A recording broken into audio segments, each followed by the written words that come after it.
Story బెనియానా the last child గురించి చెప్పాడు. అందులో ఒక ఫాదర్ ఉంటాడు, ఆయనకి 2 కుమారులు ఉంటారు. ఒక కుమారుడేమో పెద్ద కుమారుడేమో అంటే మంచిగా ఉంటాడు, ఇంకా చిన్న కుమారుడు అంత మంచిగా ఉండడు, చెడ్డగా ఉంటాడు, అన్ని చెడ్డ పనులు చేస్తాడు. ఇంకా ఒకరోజు ఆ చిన్న కుమారుడు వాళ్ళ ఫాదర్ని మొత్తం నా ప్రాపర్టీ నాకు మొత్తం రాసిచ్చి నేను వెళ్ళిపోతా అని చెప్తే ఆ ఫాదర్ ఏమో మొత్తం ప్రాపర్టీ రాసిస్తాడు.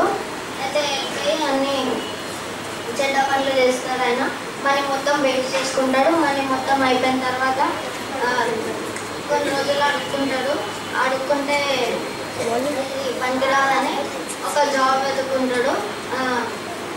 అంటే ఆయనకి ఒక పందుల్ని మేపే జాబ్ దొరుకుతుంది ఆయనకి. అయితే ఆ జాబ్ కూడా ఆయన మంచిగా చేయడం ఆయనకు రావట్లే.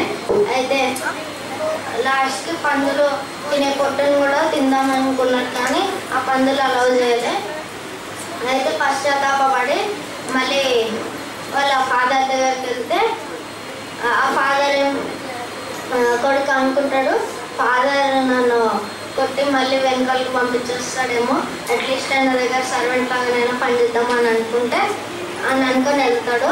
అయితే వెళ్ళిన తర్వాత ఫాదర్ దూరం నుంచి చూసి ఆయన దగ్గరికి వెళ్ళి ఆయనను ముద్దు పెట్టుకొని మంచి వెల్కమ్ చేసి ఆ రోజు రాత్రి మంచి గ్రాండ్ పార్టీ ఇస్తారు.